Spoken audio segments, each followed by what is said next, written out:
पिछले एपिसोड में नताशा द्वारा फैलाई गई अफवाहों ने प्रिया को काफी शर्मिंदा किया था और एक पुराने लव लेटर ने प्रिया के दिल में अर्जुन के लिए शक पैदा कर दिया था। तो क्या प्रिया और अर्जुन के बीच की दूरी कम होगी या नताशा अपनी चाल में कामयाब हो जाएगी? अब आगे अर्जुन जब रूम में आता है तो प्रिया के हाथ में वो बॉक्स और प्रिया को रोते देख वो शॉक हो जाता है।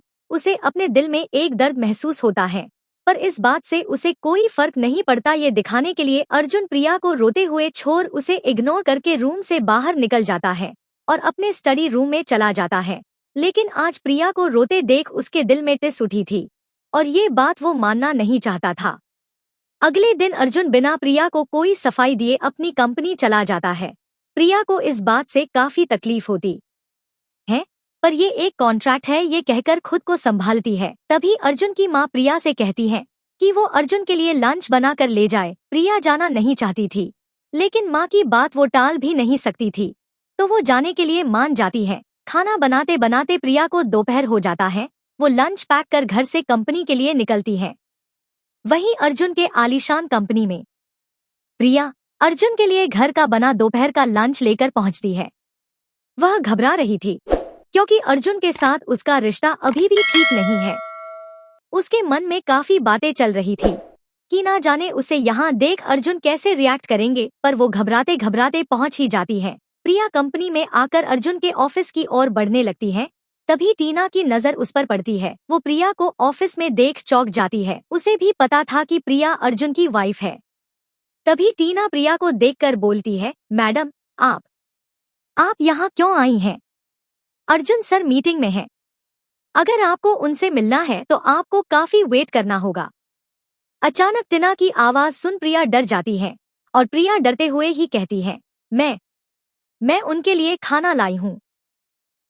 प्रिया और टीना जहाँ खड़े होकर ये बात कर रहे थे वो जगह अर्जुन के ऑफिस के बाहर का एरिया था। उनकी बातचीत चल ही रही थी कि तभी नताशा वहाँ आती है। उसकी चाल में एटीट्यूड और आत्मविश्वास साफ दिखाई दे रहा था। जब नताशा की नजर प्रिया पर पड़ी तो उसने व्यंग्य से उसे देखते हुए कहा, अरे मिसेस मल्होत्रा, तुम यहाँ क्या कर रही हो? ये पूछ उसने प्रिया के हाथ में लंच बॉक्स देखा तो समझ गई और बोली, अपने पति के लिए खाना लाई हो? क्या उसे पता है कि तुम यहाँ आई हो? शायद लगता है तुम अपनी औकात भूल गई हो। तुम्हारे रिश्ते की सच्चाई तुम भी जानती हो और कहीं ना कहीं में भी। ये बोल वो प्रिया को देख इविल स्माइल करने लगती है। वही प्रिया जब नताशा की ऐसी बातें सुनती है तो वो काफी गुस्से में आ जाती है। वो गुस्से में नताशा को देख बोलती है, मेरी क्या औकात है और क्या नहीं, वो मेरी प्रॉब्लम है।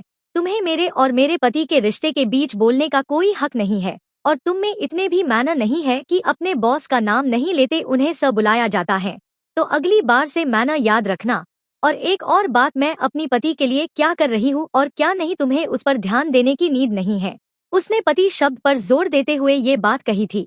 फिर प्रिया कहती है कि ऑफिस में अपने काम पर ध्यान दो, दूसरों की लाइफ में नहीं। नताशा उसकी ऐसी बात सुन शॉक हो जाती है क्योंकि उसे लगा था कि प्रिया एक छुई मुई टाइप की लड़की है, पर अभी तो कुछ अलग ही देखने मिला था। इसके बाद नताशा से कुछ बोलते नहीं बना तो वो दांत पिसते हुए वहां से चली गई। वही प्रिया ने ये बातें बोल तो दी थी, लेकिन उसे काफी तकलीफ हो रही थी। ये सोचकर कि अर्जुन की एक्स गर्लफ्रेंड को हमारे रिश्ते का सच पता है। ये सोचकर प्रिया का दिल हजारों टुकड़ों में टूट जाता है, लेकिन वह हिम्मत नहीं हारती। वह अर्जुन के कैबिन की ओर जाती है। आगे बढ़ते हुए प्रिया अपने मन में कहती है, प्रिया तुम कुछ भी कहो नताशा, लेकिन मैं यहाँ हूँ और मैं उनके साथ हूँ। कॉन्ट्रैक्ट ही सही पर पति है वो मेरे, और हमारे बीच में बोलने का हक मैंने किसी तीसरे को नहीं दिया। प्रिया ने पहली बार नताशा को जवाब दिया था। उसे पता था कि वह एक बहुत खतरनाक खेल खेल रही है, लेकिन वह अपने दिल की बात कहने से खुद को रोक नहीं पाई। वो मजबूर हो चुकी थी ये सब बोलने के लिए। वहीं दूसरी तरफ एक कॉफी शॉप में करण और रिया कॉफी पी रहे थे। इन कुछ दिनों में दोनों काफी बातें करने लगे थे। करण अपने लैपटॉप पर कुछ काम कर रहा था और रिया इधर उधर देख रही थी। तभी करण रिया को देखकर बोलता है, रिया तुम्हें पता है कि मेरी कंपनी एक नए प्रोजेक्ट पर काम कर रही है। हमें एक फैशन डिजाइनर की जरूरत है। क्या तुम इसमें मेरी मदद करोगी? ये सुन रिया आंखों में थोड़ी चमक आ जाती है, पर वो हल्की शरारत वाले अंदाज में कहती है, करण मैं कपड़े डिजाइन करती हूँ, किसी का दिल नहीं।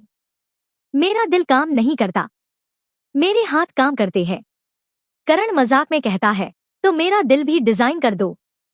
वो बहुत बोरिंग हो गया है, मुझे उसमें थोड़ी रंगीनियों की जरूरत है। ये सुन दोनों हंसने लगते हैं। करण और रिया के बीच एक प्यारी सी केमिस्ट्री शुरू हो गई थी। दोनों को एक दूसरे के करीब रहने की कोशिश करते हैं ज्यादातर।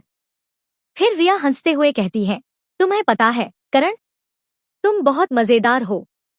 करण भी मुस्कुराते हुए कहता है, और तुम बहुत खूबसूरत। ये बोल वो रिया को देखते हुए अपने मन में कहता है, तन्हाइयां महफिल बनी, तुम जो मिले मंजिल मिली। ऐसा दीवाना हुआ है ये दिल आपके प्यार में। तभी रिया उसके चेहरे के सामने चुटकी बजाती है और पूछती है, करण कहाँ खो गए? करण कहता है, कहीं नहीं, तुम कॉफी पियो। वही ऑफिस में अर्जुन जब अपनी मीटिंग खत्म करके बाहर आता है तो वो नताशा और प्रिया के बीच हुई सारी बहस को देखता है। उसकी नजर प्रिया के रोते हुए चेहरे पर जाकर रुक जाती है। उसके दिल में एक टिस उठती है, पर वो उसे इग्नोर करके प्रिया के पास जाकर कोल्ड वॉइस में कहता है, प्रिया, तुम यहाँ क्या कर रही हो? मैंने तुमसे कहा था कि मैं काम में बिजी हूँ, फिर तुम यहाँ क्यों? प्रिया रोते हुए ही बोलती है, मैं बस। इससे आगे वो बोल ही नहीं पाती। वही अर्जुन प्रिया को डांटता नहीं है, लेकिन वह कुछ कहता भी नहीं है। वो चाहता था कि नताशा को सुनाए, पर वो ये सोच रुक गया कि अगर प्रिया के सामने उसने प्रिया की साइड ली तो प्रिया इस रिश्ते से कुछ एक्सपेक्ट ना करने लगे। ये सोच वह चुप रहता है, और वही प्रिया को यह बहुत दर्द देता है।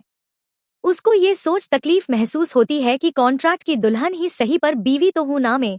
फिर भी अर्जुन ने कुछ नहीं बोला। ये सोच कर उसके सर में दर्द हो रहा था। अर्जुन की बातें प्रिया का दिल और नहीं सह पाता और वो बिना कुछ बोले वहां से चली जाती है। अर्जुन उसे जाते हुए देखता है, पर उससे कुछ नहीं कहता। उसके चेहरे पर कोई भाव नहीं है, बिल्कुल एक्सप्रेशनलेस था वो। वही प्रिया काफी रो रही थी और ऑफिस से जाते हुए वो अपने मन में कहती है, क्यों मुझे हर जगह शर्मिंदगी मिलती है? क्या मैं कभी भी आपकी पत्नी की तरह नहीं बन पाऊंगी? क्या मुझे बस हमेशा एक कॉन्ट्रैक्ट बनकर रहना होगा? ये सोचते हुए उसके आंखों से आंसू झरने की तरह बह रहे थे। वहीं ऑफिस में प्रिया के जाने के बाद अर्जुन के एक्सप्रेशन डार्क हो जाते हैं। वो गुस्से से नताशा को अपने कैबिन में बुलाता है और अपने कैबिन में चला जाता है। कैबिन में बुलाने की बात सुन नताशा तो जैसे खुशी से फूले नहीं समा रही थी। उसे तो लगा कि उस 2 कौड़ी की लड़की की वजह से अर्जुन का जो मूड खराब हुआ है, उसे ठीक करने के लिए अर्जुन मुझे अपने कैबिन में बुला रहा है। ये सोच वो खुशी से अर्जुन के कैबिन में पहुंचती है। उसके अंदर आते ही एक ग्लास पानी उसके मुंह पर आकर गिरता है। नताशा अचानक चौंक जाती है। उसे समझ नहीं आता कि ये अचानक क्या हुआ। वही पानी फेंकने के बाद अर्जुन अपनी सीईओ की चेयर पर बैठकर बहुत एटीट्यूड के साथ कहता है, तो मिस नताशा, तुम्हारी हिम्मत कैसे हुई मेरी वाइफ से बदतमीजी करने की? क्या तुम भूल गई हो कि वो मिसेस मल्होत्रा है, या फिर इस कंपनी में अपनी औकात भूल गई हो? नेक्स्ट टाइम अगर मेरी वेफ के साथ तुमने कोई भी बदतमीजी की तो अपना रिजाइन लिखकर मेरे टेबल पर रख देना। ये बोल वो उसे अपनी खतरनाक नजरों से घूरने लगा। वहीं नताशा को तो होश ही नहीं था कि ये क्या हुआ उसके साथ। जब उसे पता चला कि अर्जुन ने उसके साथ क्या किया तो वो गुस्से से भर गई। उसने गुस्से से अपने मन में कहा, अर्जुन, ये बेइज्जती तुम्हें बहुत महंगी पड़ेगी। ये सब सोच वो गुस्से से वहां से बाहर निकल गई। वहीं अर्जुन के में दूसरे कोने में विक्रम अपने लैपटॉप पर कुछ काम कर रहा था। वो एक सीक्रेट मीटिंग कर रहा था जिसमें बहुत से टॉप बिजनेसमैन शामिल थे। तभी मीटिंग में एक आदमी काफी अहंकार से कहता है, विक्रम, तुम अर्जुन के खिलाफ क्या प्लान बना रहे हो? विक्रम भी ईविल एक्सप्रेशन के साथ कहता है, मैं मल्होत्रा एम्पायर को खत्म कर दूंगा, अर्जुन की सभी कंपनी के शेयर्स बेच दूंगा, और जब वो कंगाल हो जाएगा तो मैं इस कंपनी को खरीद लूंगा। फिर मैं बनूंगा सबसे बड़ा बिजनेसमैन। उसकी बात सुन दूसरा आदमी थोड़ी हैरानी से कहता है, लेकिन अर्जुन को पता चलेगा तो क्या होगा? विक्रम डेविल स्माइल करने लगा है और कहता है, तब तक बहुत देर हो चुकी होगी। अर्जुन के हाथ से सब रेत की तरह फिसल चुका होगा। ये बोल वो एक डेंजरस हंसी हंसता है। थोड़ी देर और मीटिंग चलती है। फिर विक्रम अपनी मीटिंग खत्म करता है और थोड़ा रिलैक्स करता है। उसे नहीं पता था कि किसी की नजर काफी देर से उसी पर है। ये और कोई नहीं बल्कि टीना थी। टीना यह सब देख रही थी और उसकी प्लानिंग सुनकर वो काफी घबरा जाती है। क्या विक्रम अर्जुन को धोखा देगा? क्या वह मल्होत्रा एम्पायर को हमेशा के लिए खत्म कर देगा? और क्या अर्जुन को पता चलेगा कि उसके भाई की साजिश उसे कहां ले जा रही है? क्या होगा आगे जानने के लिए सुनिए कॉन्ट्रैक्ट की दुल्हन सिर्फ कहानी बॉक्स FM पर। और स्टोरी पसंद आ रही है तो लाइक शेयर सब्सक्राइब करना ना भूले। और काफी लोग वीडियोस देखते हैं पर सब्सक्राइब नहीं करते, तो उनसे दिल से रिक्वेस्ट है कि अगर चैनल विजिट कर रहे हैं आप लोग तो सब्सक्राइब जरूर करें। And keep watching and keep loving.